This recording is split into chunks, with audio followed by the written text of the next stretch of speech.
अब ये किसने लिखा है पता है? संविधान। जिन्होंने पूरे वर्ल्ड के संविधान का बारकाई से माइन्यूटली जिन्होंने पढ़ाई की है, उन्होंने देश के संविधान का निर्माण किया है। बाबा साहब के संविधान को रेफर करने के बाद बराक ओबामा ने यह स्टेटमेंट दिया था कि डॉक्टर अंबेडकर अगर हमारे देश में पैदा हुए होते तो हम सूरज का नाम बदलकर उसको अंबेडकर कर देते।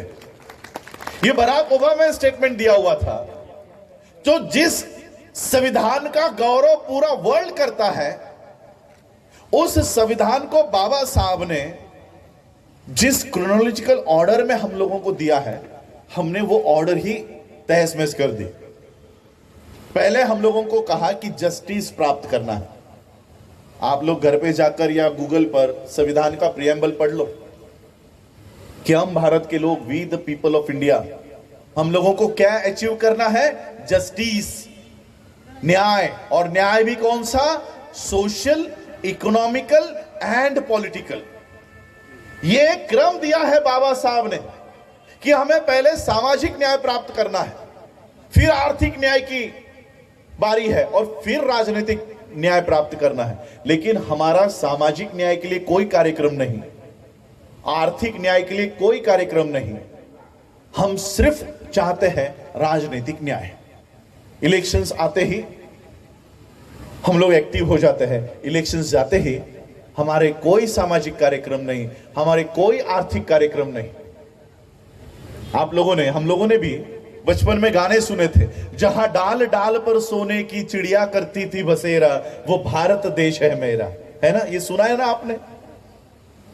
इस व्यवस्था ने हमको इस देश के डाली डाली पर सोने की चिड़िया बैठा करती थी, ये तो बताया, लेकिन वो काल किसका था ये नहीं बताया। वो काल सम्राट अशोका का था, ये इस व्यवस्था ने हम लोगों को नहीं बताया। अब सोचो कि जिनकी रक्षा करने का काम तुम लोग कर रहे थे, उन लोगों की ही कोई आर्थिक व्यवस्था इस देश में नहीं है। जिस सम्राट अशोका के, तथागत बुद्ध के आप लोग सिपाही हुआ करते थे, सम्राट अशोका की अर्थव्यवस्था पूरे विश्व तक फैली हुई थी, उन लोगों की कोई आर्थिक व्यवस्था नहीं है। बाबा साहब ने सामाजिक न्याय के लिए हम लोगों को बुद्ध दिया कि सामाजिक न्याय प्राप्त करना है तो पहले आप लोगों को आपकी एक पहचान तैयार करनी होगी। एक पहचान, महार, मातंग, चांभार, ढोर, वाल्मिकी अशा वेगवेगळ्या ओळखी नाही तर एकच ओळख तुम्ही निर्माण करा। 15 अक्टूबर 1956 को नागपुर के दीक्षा भूमि में दिए गए भाषण में बाबा साहब कहते हैं कि आज मैं तुम्हें बौद्ध धम्म में ला रहा हूं। इस बौद्ध धम्म में कैसे आना है? जैसे अलग अलग नदियां एक महासागर में जाकर मिलती है, वैसे इस धम्म में आओ। इस धम्म में आने के बाद कोई ये नहीं कह सके कि ये गंगा का पानी है, ये गोदावरी का पानी है, ये कृष्णा नदी का पानी है। इस महासागर में आने के बाद सिर्फ एक ही पहचान आप लोगों की होगी। बाबा साहब ने यह आदेश हम लोगों को दिया था कि बौद्ध धर्म स्वीकारने के बाद आप चमार हो, मार हो, ढोर हो, वाल्मीकि हो, पासी हो, जाटव हो, ये आइडेंटिटी अपनी मत बनाओ। बौद्ध धर्म में आने के बाद आपकी एक ही पहचान होगी।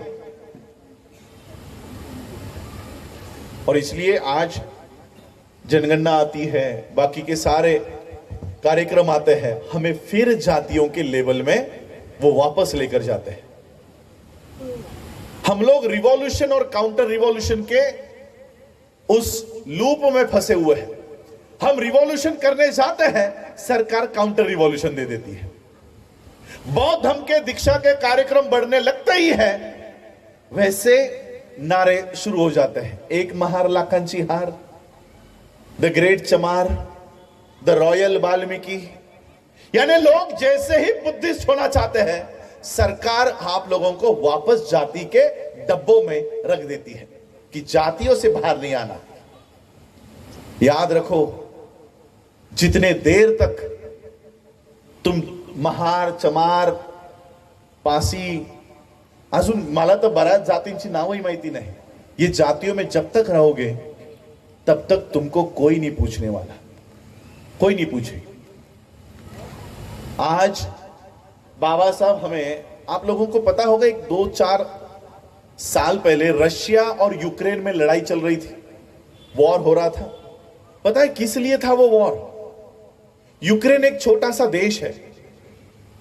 नाटो नाम का एक ऑर्गेनाइजेशन है, नॉर्थ अमेरिका और टेररिस्ट एंटी टेररिस्ट ऑर्गेनाइजेशन, जो टेरर या वॉर के खिलाफ बचने के लिए जिन लोग देश ने ऑर्गेनाइजेशन बनाया है, 10 देश है अमेरिकन कंट्रीज, उन्होंने ये ऑर्गेनाइजेशन बनाया.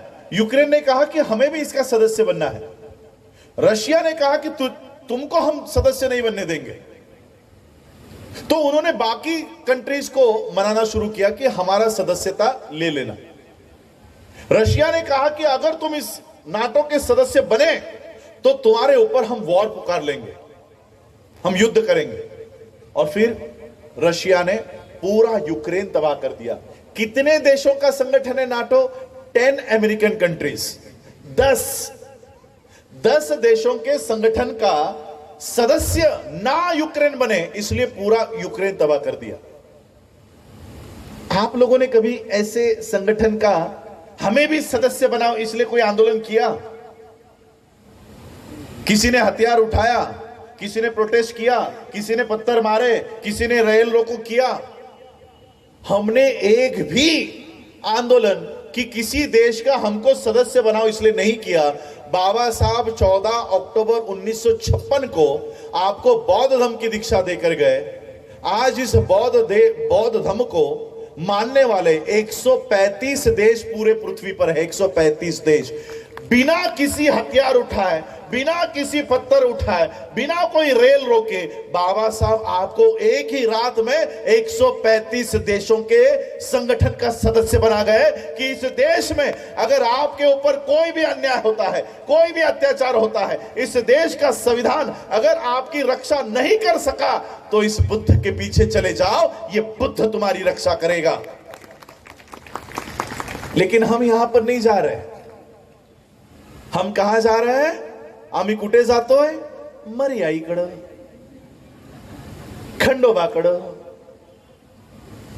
आम्ही लाईन लावून चाललोय मर्या आणि खंडोबाकडं. वर्षानुवर्ष, पिढ्यान पिढ्या गेल्या, आमच्या मदतीला कोणी आलं नाही. एक दिवस, सिर्फ एक दिन बौद्ध बन के विश्व के सामने जाओ कि मैं बुद्धिस्ट हूं. देखो सारे बुद्धिस्ट कंट्रीज तुम्हारे लिए, सारी बुद्धिस्ट कंट्रीज खड़ी हो जाएंगी. महार मातंग चमार ढोर बन के रहोगे तो इस देश में और इस देश के बाहर कोई भी तुम्हें नहीं पूछेगा. लेकिन जिस दिन तुम लोग बौद्ध पहचान इस देश में हासिल कर लोगे, जैसे ये रेड कारपेट बिछाकर मेरा स्वागत किया गया, उसी तरह से तुम्हारा स्वागत सारे बौद्ध देश करेंगे, सारे बौद्ध देश. इस देश का प्रधानमंत्री मैंने 2008 में ही इसका काला चिट्टा पूरे विश्व के सामने लाया. ये लोग बाहर जाकर क्लेम करते हैं कि भारत बुद्ध का देश है. अभी अभी सोशल मीडिया, इंस्टाग्राम और वो सारा शुरू हुआ ये 2-4 सालों में, तब जाकर ये पोस्ट, रील्स अब लोगों के सामने आ रही है. नीतू अंबानी का एक वीडियो आप लोगों ने देखा होगा. वो यूएस में जाकर कहती है कि I come from the country, I come from a Buddhist nation. वहां जाकर कहती है कि भारत बुद्ध का देश है. यहां आकर राम मंदिर वही बनाएंगे. भारत के बाहर भारत बुद्ध का देश है. कोई मंदिर बनाए, मस्जिद बनाए, गुरुद्वारा बनाए, चर्च बनाए, हमें उससे कोई दिक्कत नहीं है. वो देश के संविधान ने उसे अधिकार दिया हुआ है, वो देश के संविधान का अधिकार है, हम स्वागत ही करेंगे. लेकिन ये कौन सा दोगलापन है कि भारत के बाहर बुद्धिस्ट और भारत में आते ही गर्व से कहो हिंदू है. तो ये बाबा साहब जो तुम्हें देकर गए हैं वो तुम्हारे हाथ से उन्होंने ले लिया है. तुम्हारा चलने वाला चलन,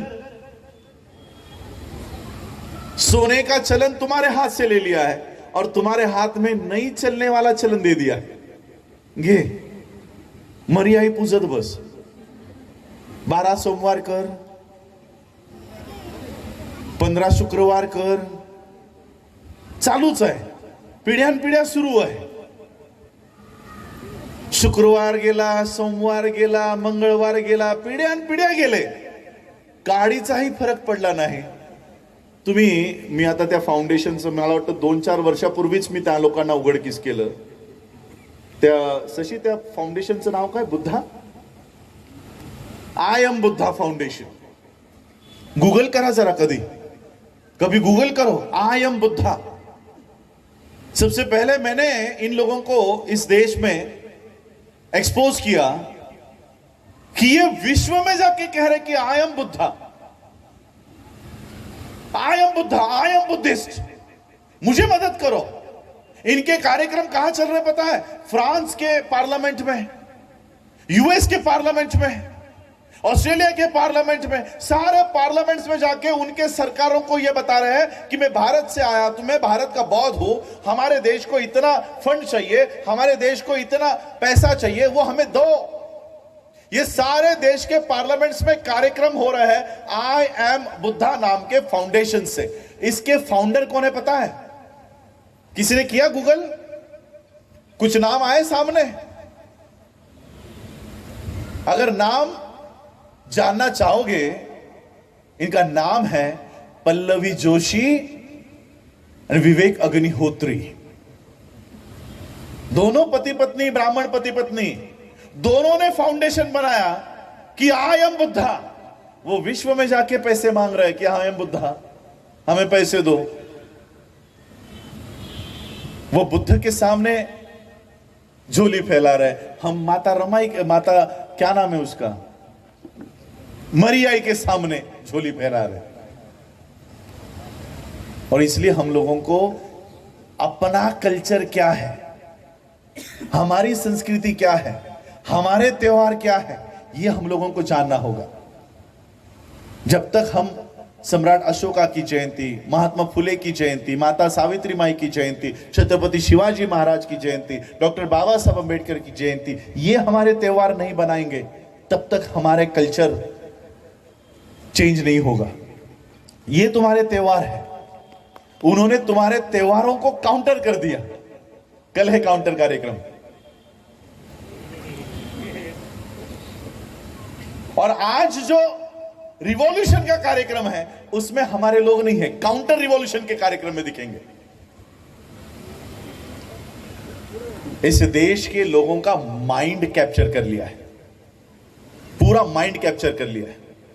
और बाबा साहब ने और एक कोटेशन इसीलिए दिया है, liberation of mind is the ultimate aim of human existence. दिमाग की मुक्ति ये मानव अस्तित्व का सबसे बड़ा हेतु होना चाहिए. तुम्हारे जीवन का उद्देश्य क्या होना चाहिए कि मेरा मस्तिष्क किसी का भी गुलाम नहीं है. ये आप लोगों के जीवन का सबसे बड़ा उद्देश्य होना चाहिए. लेकिन यही मस्तिष्क गुलाम पड़ गया है, गुलाम बना दिया है. फेज मैनर में गुलाम बना है, एक रात में नहीं, फेज मैनर में. मैं यहां पर बैठे हुए लोगों को दिल से सैल्यूट करता हूं, क्योंकि इस देश में सम्राट अशोका के विचारों को फैलाने वाला कोई भी चैनल नहीं है, कोई प्रोग्राम नहीं है, कोई न्यूज़पेपर नहीं है, कोई भी कल्चरल एक्टिविटी नहीं है. फिर भी सम्राट अशोका की जयंती है, इसलिए ये सुनकर आप लोग यहां पर बैठे हुए हो. ये सही में लिबरेटेड माइंड वाले लोग यहां पर बैठे हुए हैं, जिन्होंने अपना मस्तिष्क ब्राह्मणिकल काउंटर रिवॉल्यूशन से बाहर निकाला है. और ये खास करके ये बच्चे जिन्होंने ये स्तूपों के ऊपर पढ़ाई करके वो स्तूप बनाने का काम किया.